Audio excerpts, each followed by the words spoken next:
Mais écoutez, vous savez, honnêtement, moi, j'ai un problème même avec vous-même, vraiment, avec les journalistes, avec tout le monde. Vous parlez d'un dossier qui date de plus de 20 ans. Vous parlez d'Air Guinée, comme s'il n'y avait jamais eu de dossier dans ce pays-là, sauf la vente d'un avion Air Guinée, parce que ça concerne, attendez, parce que ça concerne Selou. Non mais même ailleurs, un dossier là n'est pas la question. 50 ans, un dossier peut faire 50 ans, mais D'accord, on va s'écouter, allez-y. Vous posez une question, vous écoutez, je réponds. Je vous dis que c'est un dossier qui date de plus de 20 ans, dans tous les pays au monde. Quand un dossier a plus de 20 ans, on n'en parle plus. Première chose.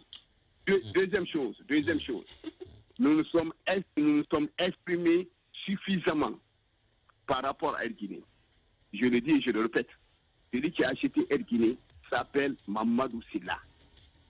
Il sait à qui il a acheté, avec qui il a acheté. Il sait combien il a acheté. Il sait s'il a fait un chèque, à qui il a remis le chèque. Ça aussi, c'est très clair. Il est à Bissimbora. Deuxièmement, au jour d'aujourd'hui, moi, je suis très content parce qu'on dit que Selou a détourné 5 millions de dollars. Ça veut dire que l'avion a coûté 5 millions, mais Selou a détourné 5 millions de dollars. Maintenant, c'est très clair. Ce qu'on reproche à Selou, c'est qu'il a détourné 5 millions de dollars. Il a fait de la corruption, il a fait de l'illicite, il vit au-dessus de ses moyens. Je dis ça, c'est très bien. Maintenant, moi, je ne suis pas avocat. Les avocats de Selou vont répondre à ces griefs. Ils vont répondre à ces accusations. Maintenant, Selou est en mission. Il est parti en mission avant la convocation. Quand il va finir la mission, il va rentrer. Pourquoi il ne va pas rentrer? Mais il est en mission. Donc ça veut dire que le 15, il ne sera pas là. Mais moi, je ne peux pas vous le dire. Moi, je ne vous ai pas dit qu'il ne sera pas là. Mais dites pas que je n'ai pas dit. Oui. Quand il va finir sa mission, il sera là. Ok. Et moi, les avocats, ils sont formés, ils sont étudiés, ils ont étudié, ils sont payés par rapport à ça. Voilà. Approchez-vous des avocats de Selou. C'est-à-dire que cette question, on ne doit même pas la poser à un vice-président. Même si j'assure l'intérim, ce n'est pas mon rôle de répondre à des questions comme ça. Allez demander. Si vous connaissez pas maintenant le nom des avocats de Selou, allez voir Maître Traoré, Maître Biabogi, allez leur poser la question. S'il doit venir, s'il ne doit pas venir. Moi, je sais qu'il a mission. Le jour, il sera prêt à venir, il va m'informer. J'irai l'accueillir à l'aéroport.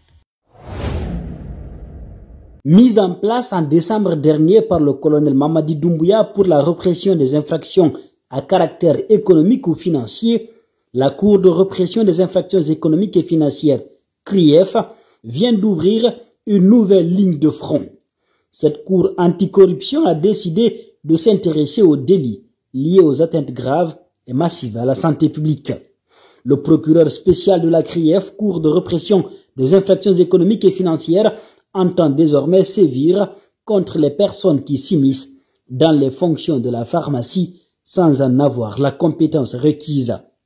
L'importation illicite de produits pharmaceutiques, l'exercice illégal de la pharmacie, le transport illégal de la contrebande de produits pharmaceutiques constituent des atteintes graves à la santé publique, revient Ali Touré, alors que 220 conteneurs contenant, selon les autorités de produits pharmaceutiques impropres à la consommation, ont été saisis au port de Conakry.